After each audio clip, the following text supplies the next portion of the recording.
오늘 우리 증시는 새해 첫 스타트 잘 끊었고요. 뉴욕 증시는 우리 시간으로 오늘 밤 올해 첫 거래일을 맞이합니다. 네, 지난해 마무리는 소소하게 마무리가 된 것 같은데요. 첫 거래일부터 달라진 모습을 보여줄지 빅 이벤트가 정말 많습니다. 2026년 어떤 점에 주목해야 할지 이야기 나눠보도록 하겠습니다. 인모스트 투자자문 장재창 대표와 함께하겠습니다. 대표님 안녕하십니까? 네, 안녕하세요. 네, 새해 복 많이 받으십시오. 정말 맞으십시오. 예. 일단은 작년 뉴욕 증시 먼저 좀 총평을 여쭤보고 싶어요. 네. 일단 마지막 거래일이 산타랠리 기대했던 투자자들한테는 좀 아쉬웠던 거래일이었던 것 같아서 2025년 뉴욕 증시 어떻게 보셨을까요? 우선 사실은 뭐 뉴스도 워낙 요즘은 미국 시장 얘기가 많이 나오니까 뭐 세세한 다른 부분들보다는 저는 이제 조금 크게 봐서 다른 글로벌 증시에 비해서 미국이 못했다. 17%지만 상당히 높은 건데도 못했다. 이 부분이 내년하고 이제 올해죠. 올해하고 어떻게 볼까라고 그런 관점으로 말씀드리고 싶은데 이게 뭐냐면 제일 크게 올해 미국 시장을 움직였던 거는 사실은 그 관세 얘기였지만 그쵸. 그 배경에서 움직인 달러 약세였다. 이 맞아요. 부분이 좀 중요하게 봐야 할 것 같습니다. 상반기에만 보면 50년 내 최대 하락폭이에요. 속도와 양에 있어서. 맞습니다. 달러 가치를 말하는 겁니다. 인덱스만 봤을 때 네. 거의 10% 가까이 빠졌죠? 더 됐죠. 예, 그래서 예. 그것 때문에 사실 저희가 보통 예전에 말했던 그 작년도죠. 에브리싱 랠리. 예. 이거를 정확하게는 디베이스먼트 트레이드라고 하는데 기축 통화가 약해지면 모든 자산이 오르는. 이것도 사실은 투자자라면 꼭 기억하셔야 됩니다. 이건 2019년도에도 있었고요. 뭐 어떤 말이냐면 달러가 약해지면 모든 자산이 오른다. 이게 이제 거의 규칙이었고 맞아요. 그런 면에서 이제 그 달러 약세가 왜 왔는지를 잠깐 제가 말씀드리고 싶어요. 그게 예. 뭐냐면 이제 올해를 보는 미국의 그런 시각에서 볼 때 이 리얼 퍼거슨 법칙이라는 게 있습니다. 리얼 퍼거슨 법칙. 이게 뭐냐면 네. 패권 국가가 방위비보다 부채 이자가 많아지는 순간부터 패권국의 위치에서 내려온다라는 거예요. 역사적으로 직전번이었던 스페인, 영국 다 그랬던 거죠. 지금 미국은 어때요?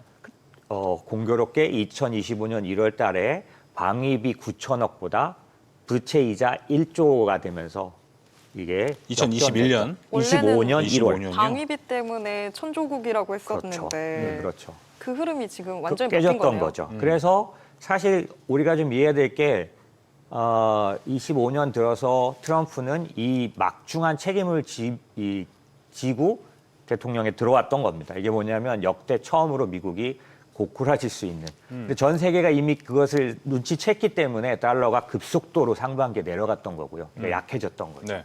근데 제가 이 얘기를 왜 드리냐면 이 위기를 넘어섰다고 봐야 된다는 거죠. 17%나 올랐으니까요. 예. 그러니까 거꾸로 다른 국가들이 다른 어떤 그러니까 뭐 귀금속들이 많이 오른 이런 것들은 달러 약세에 의한 거라고 본다면 그러니까 어떤 부가적으로 일어난 일이죠. 어떻게 보면 각자의 이유는 있지만 하지만 전체로 보면 그 중심이 됐던 미국이 그 가장 큰 약점을 극복해내고 있었다는 얘기죠. 이게 왜 중요하냐? 2026년을 볼 때 그런 시각으로 봐야 한다는 거죠. 이제 극복해낸 미국 예, 시장 맞습니다. 관점에서. 왜냐하면 가장 심각한 그럼 사실 이 아까 말씀드린 이 그 부채에 의한 그 패권국에서 내려오는 그 예. 법칙이 왜 적용됐냐면 바로 코로나 때 글로벌에서 미국만큼 돈을 풀었던 나라가 없는 거죠. 그렇죠. 신흥국의 80배예요. 그럼 그런 무리수를 왜 뒀을까라고 생각하면 지금 하고 있는 중국과의 패권 전쟁을 기반을 만들었다라고 볼 수 있겠죠.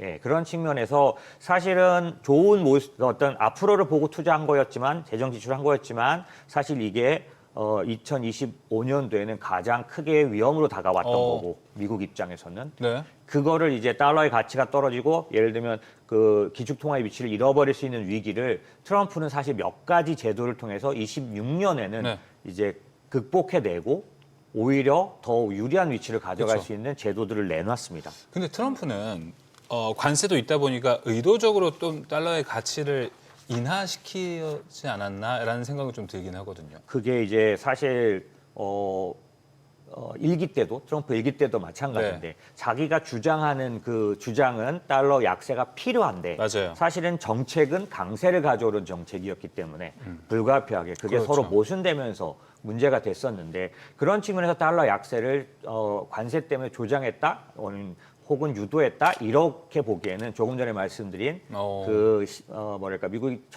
처한 위치가 훨씬 더 심각한 문제였고요.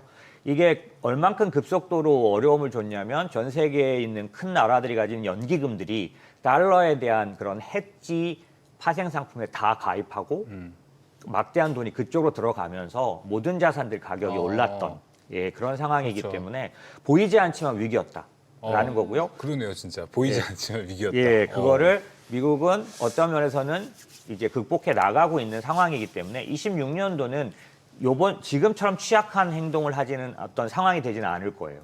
달러도 그러니까 우리가 환율 예측이 지금 중요한데 이 환율 예측을 뒤집어 생각하면 25년도처럼 달러가 약세의 상태로 취약한 상태가 아닙니다. 네. 아니 그걸 근데 봐야겠죠. 지금 달러 뭐 2017년 이후 최저 수준까지 떨어질 수도 있다 이런 전망도 있기는 하잖아요. 그게 어떤 거냐면 이제 연준이 또 금리 인하를 하고 그다음에 이런 통화 정책을 쓰면 달러 가치가 떨어지니까. 떨어질 거로 보니까 그러는 거고 이 전체적으로 보면은 뭐 이런 저런 정책들이 그렇게 보이지만 제가 말씀드린 건 뭐냐면 지금 달러 인덱스로 98 정도 내려와 있는데요.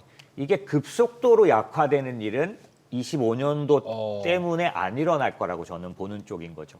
이미 매를 먼저 맞았다. 맞습니다. 그러니까 그래서 제가 앞에 이게 복잡한 얘기를 드린 이유가 왜 그러면 달러가 이랬느냐라는 거의 이유를 알아야 된다. 왜냐면 그런 부분들 때문에 의심을 받았고 그건 정당한 의심이었기 때문에 상반기엔 그게 반영됐는데 다시 이걸 극복하고 올라왔었고 지금 다시 98이지만 여러 가지 제도가 이제 지금 26년 1월부터 바로 시작되는 뭐 스테이블 코인 제도라든지 여러 가지 제도들이 또는 연준이 사실 지금 1월 하루밖에 안 됐는데 벌써 트럼프가 발표한 정책들을 보면 그리고 그러니까 그런 것들이 좀 약간 어떤 봐야 할 정책도 것도 있었죠? 있는데 첫날부터 관세 연기 발표했고요. 그다음에 또는 이제 이건 연준인데 사실 역 RP라는 게 있는데 거기다가 315억 유동성을 바로 쏟아 넣었는데 이게 5년 내 최대치예요. 그러니까 쉽게 말하면 제가 무슨 말씀을 드리고 싶으냐면 작년과는 다르게 이제 작년에는 사실 전체적으로 보면 통화 정책 쪽의 유동성은 멈춰 있었는데 맞아요. 이제는 재정 지출로만 갔었는데 이제 26년도에는 양쪽의 유동성이 쏟아진다는 겁니다. 재정 지출은 아마도 계속 될 거고요. 그죠? 중간 선거도 있고 여러 가지 면에서 또 패권 전쟁에서 이기려면 재정 지출이 핵심이죠.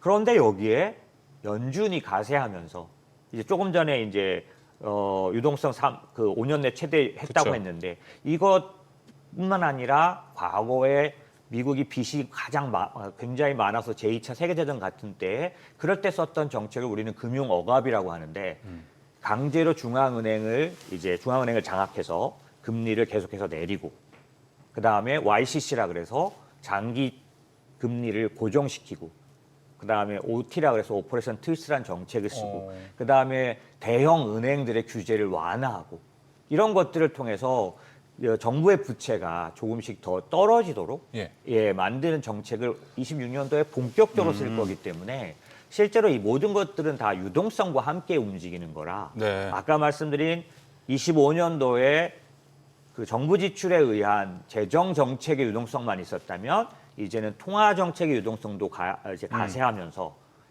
올해 미국의 유동성은 폭발한다라고 볼 수 있는 거죠. 유동성이 폭발한다. 그러면은 달러의 흐름은 앞서 어떻게 좀 정리가 될 것 같아요? 지금 현 상태가 좀 유지가 될 것 같으세요? 아니면 달러 강세기가 다시 올해는 좀 찾아올 거라고 사실 보시는 추세적으로 거예요? 강세를 가긴 어렵고 아까 말씀드린 것처럼 트럼프가 하는 그런 정책에 있어서도 그게 반하기 때문에 그렇지만 우리가 생각하는 것처럼 좀 무난한 약세를 가긴 어렵다. 무난한 약세를 가긴 어렵다. 이제 곧 미국에서 중간 선거가 있잖아요. 그렇기 때문에 이게 이제 트럼프가 갖고 있는 정책과도 지금 결이 좀 맞고 있는 거라고도 해석을 할 수 있는 건가요? 제가 질문을 잘 이해 못했는데. 트럼프가 이제 중간 선거가 있다 보니까 이렇게 유동성을 푼다라는 게 맞습니다. 그걸 의식해서 가져가는 정책일 수도 있겠느냐 그 부분 좀 질문이었습니다. 네, 맞습니다. 사실은 바로 직전번에 있던 주지사 정거나 이런 데서 그다음에 여론조사에 의해서 상당히 취약한 상태로 들어갔기 때문에 제가 1일인데 첫째 날인데 바로 뭐 관세 연기 발표했다고 했다는 것도 이런 겁니다. 아예 적극적으로 그쪽으로 나설 거고 사실 자기들이 가장 취약한 인플레이션 관련한 위협이 올 것을 감수하면서까지 이제 민심에 대한 부분들을 쓸 거기 때문에 그다음에 작년도에 통과는 다 됐지만 이제 발의가 되려고 하는 감세안 오빠라고 부르는 그 네, 감세안이 OBBA. 예. 네네네 그게 이제 본격적으로 돌아갑니다. 올해 상반기에. 그렇게 되기 때문에 실제로는 여러 가지 면에서 미국이 25년도하고는 다른 흐름을 가져갈 가능성이 있습니다. 그러면 올해 최대의 변수는 인플레이션일까요? 대표님 한 2달 전쯤에 유튜브 영상에서 인플레이션을 좀 강조를 많이 하시더라고요. 그렇게 되면 올해의 변수는? 그 하반기로 저희는 생각하고 있는데 지금 제가 왜 인플레이션을 걱정해야 한다, 챙겨야 된다라고 말씀을 드렸냐는 근거를 말씀드리면 25년도에 미국이 사실상 보이지 않지만 위기였는데 그걸 넘어섰던 것 중에 관세라는 그러니까 트럼프는 불가피했던 겁니다. 아까 말씀드린 퍼거슨 법칙에 의하면 이거를 글로벌리 극복하려면 관세 같은 거를 통해서 충격을 완화해야만 했던 거죠. 그 사람이 또라이여서 그런 게 아니라 그런 게 아니라 지금 말씀드린 사실 배경이 있다라는 거죠. 이거 어떻게 보면 미치광이로 보일 수 있는데 네네. 아니다. 그렇죠. 그러면 그런 부분들을 이제 가져갈 때 말씀드린 것처럼 관세가 사실 그래서 4월에 폭락을 가져왔는데 지금 결론적으로 마지막에 17% 상승으로 끝난 이유는 그렇게 심각하게 영향을 주진 않았다라는 거잖아요. 그럼 그 결론 안에 어떤 문제가 있냐면 관세는 틀림없이 많이 부담으로 물리적으로 나타났는데 왜 시장엔 덜 부담을 줬을까? 왜 그거를 이렇게 그대로 받아서 나타나지 않았을까 생각해 보면 거기에 중간에 뭐가 있냐면 회사들이 그 관세를 떠안았다라는 부분이 있다라는 겁니다. 쉽게 말하면 관세는 어떤 거냐면 이 원가가 올라가면 그거를 가격에 반영하면 회사는 이제 나이스하게 갈 수 있는데 지나간 그 25년도 동안에는 관세 충격에 의해서 너무나 이런 소비라든지 이런 부분에 대한 우려가 있었고 그다음에 경쟁적으로 하다 보니까 가격을 바로 반영할 경우에는 자기네들 판매가 적어질 수 있으니 나이키 같은 것들이 요즘 그렇게 볼 수 있잖아요. 그러다 보니까 다수의 그런 기업들이 관세로 인한 물가 상승을 자기가 떠안으면서 그럼 떠안으면 어떤 현상이 나타나냐면 고용이 나빠집니다. 나중에 고름이 또 터지겠죠. 들 뽑아야 되니까요. 그래서 아시겠지만 25년도에 저희 하반기에 계속 미국의 문제는 고용이었잖아요. 맞아요. 그런데 제가 그럼 그 얘기를 왜 이렇게 길게 드리냐면 그 전가, 관세 전가가 26년도 하반기에는 나타날 수 있게 될 거라고 저희는 본다. 하반기에? 왜냐하면 상반기에 아까 말씀드린 트럼프의 적극적인 민심 정책, 그다음에 감세안으로 인한 그런 그 뭐랄까 소비 진화, 그러니까 진작 이런 것들, 그다음에 연준의 유동성 이런 것들이 반영되다 보면 실제로 나타나는 현상은 기업들의 실적이 좋아지는 걸로 나타나기도 하겠지만 전체적으로 경기가 좋은 걸로 나타나면서 기업들이 생각하기에 이런 경기라면 가격을 전가해도 되겠다라는 생각을 하반기엔 하게 될 거라는 겁니다. 그렇게 되면 가격 전가를 안 했기 때문에 인플레이션이 2.8 뭐 이런 데 머물렀는데 여기서 조금 더 가격 전가를 하게 되면 3%대를 넘어서 움직이게 될 거기 때문에. 근데 그 시나리오라면은 하반기부터 이제 가격 전가가 돼서 그동안 미뤄왔던 인플레이션으로 가격이 올라가는 현상이 나타난다. 사실 근데 하반기면은 트럼프 그리고 연준에서는 금리 인하를 단행하고 싶어 할 딱 타이밍이란 말이죠. 그렇죠. 근데 이게 괴리율이 엄청 커져서 금리 인하가 인플레이션 오는데 하기 쉽지 않겠다는 생각이 좀 듭니다.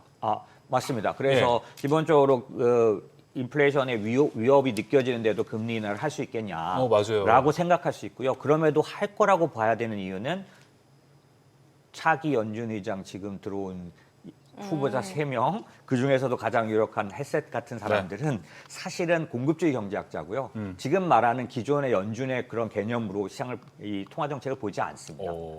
정책을 수행하는 어떤 통로로 보죠, 금리를. 그렇기 때문에 실제로 생각보다는 우리가 기존의 틀로 바라보면 그게 위협이 돼서 오히려 금리 인하가 장애가 되겠는데 라든지 이런 생각할 수 있지만 정책의 어떤 담당자가 바뀜으로 해서 이건 다른 시각을 갖게 될 거라는 거고요. 복잡하네요. 그런 부분들이 사실 지금 다 예측이지만 저희들이 생각할 때는 그런 게 하반기가 되면 본격화할 수 있다라고 보는 거고요. 그런 예, 생각입니다. 알겠습니다. 일단 뭐 트럼프는 금리 인하를 계속해서 기조를 유지해 나갈 거고 하반기가 됐을 때 그 물가라든지 그 부분이 반영이 돼서 진짜 인플레이션이 온 거냐 안 온 거냐 예측입니다. 지금은 판단이 좀 어려울 것 같다. 올해 이렇게. 새해 첫 거래일이었어요. 맞습니다. 와, 근데 진짜 오늘 와 너무 흥미로운 이야기를 들은 것 같아가지고 너무 재밌었습니다. 대표님하고는 이제 이런 이야기 좀 나눠봤고 혹시 2026년에 뭐 미국 시장도 미국 시장인데 올해는 좀 눈여겨보는 다른 마켓이 좀 있으실지 궁금합니다. 이건 사실 뭐 논외의 질문이긴 한데 네네. 워낙에 또 크게 잘 보시다 보니까 이머징 마켓이라든지 뭐 그 부분은 뭐 눈여겨보시는 쪽이 있으십니까? 사실은 저희는 투자자원이라서 저희가 7년 됐는데 그동안 미국을 80에서 90% 이상 정도를 6년 계속해 오다가 올해 들어서 이제 신흥국 비중을 30%대 이상 이렇게 올려가고 우와, 있고요. 예. 그런 이유는 아까 말씀드린 것처럼 미국이 올해 작년보다는 훨씬 좋을 거라는 생각을 저는 갖고는 있는데 예. 그게 어떤 거냐면 지수적인 그런 것보다는 그렇죠. 종목들이 좀 세분화되는 다변화. 거죠. 아, 예, 그렇죠, 데나 그렇죠. 아이브스 같은 사람들이 말하는 이제 AI의 승수 효과 같은 것들이 나올 거라고 보는 거고요. 그런데 그 와중에 기본적으로 이 신흥국이나 이런 쪽들이 누리는 그런 그 효과들은 또 뚜렷하게 눈에 보일 수 있으니 네. 그거를 수혜를 안 받을 필요가 없는 거죠. 그래서 26년도에는 인공지능도 차별화, 다각화, 그 차별화라고 봐야 예. 되고 전체적인 포트폴리오도 다각화라 그래서 원자재까지도 충분히 고려해야 하고 신흥국도 고려해야 하는 그런 시장일 거다라고 봅니다. 스프레드 좀 넓혀야겠네요. 그렇죠. 알겠습니다. 요거에 대한 거 시간이 없어요. 다음에 와주셔서 구체적인 그 나라 신흥국 어디인지 이야기 듣고 마무리해 보도록 하겠습니다. 네. 오늘 말씀 여기까지 듣겠습니다. 오늘 말씀 고맙습니다. 감사합니다.